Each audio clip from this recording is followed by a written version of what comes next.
ډیرو درنو قدرمنو اوریدونکو پام وکړئ د نن ورځې تازه مهمو وروستیو خبرونو ته. لومړی خبر: پاکستانی رسنۍ وایي چې لومړی وزیر عمران خان به د روانې نومبر میاشتې په 19 د افغان ولسمشر اشرف غني په رسمي بلنه کابل ته ولاړ شي.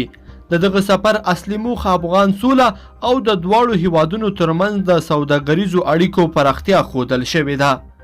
دوهم خبر: د ملي مصالحې عالی شورا رئیس ډاکټر عبدالله د هرات نه هم امنیتي کنفرانس ته د وینا پر مهال ویلي دي چې د 2 میاشتو په تیریدو سره د دوحې خبرو کې هیڅ د پام وړ کوم پرمختګ نه ده شوی.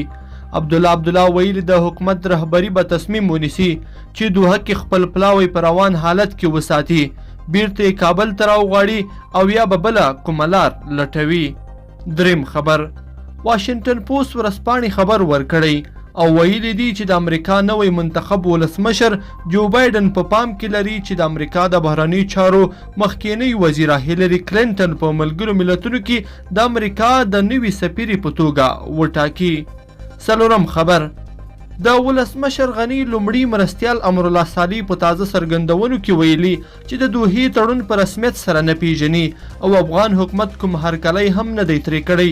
د یادونې وړ ده چې دویم مرستیال سرور دانش هم 3 ورځې مخکې ورته څرګندونې کړې وي، په داسې حال کې چې افغان حکومت تر دې دمه د دوحې تړون مطابق تر 15,000 زیات طالب زندانیان هم له بنده آزاد کړي دي. پنځم خبر: دفاع وزارت وایي چې د کابل په بغبان ولسوالۍ کې د نننۍ چاودنې له امله 4 سرتیري وژل شوي او 15 نور ټپیان شوي دي. دغه چاودنه نن سهار د پغمان ولسوالۍ په ارغندې سیمه کې شوې ده. تر اوسه د پیښې په اړه کومې وسلوالې ډلې څه نه دي ویلي. لیدونکو په دې هیله چې دا خبرې ټولګه به مو راسره تر پایه پورې لیدلې وي. که مو دا ویډیو خوښه شوې ویډیو لایک کړئ، د سره او چینل سبسکرایب کړئ. تر بیا ښه وخت.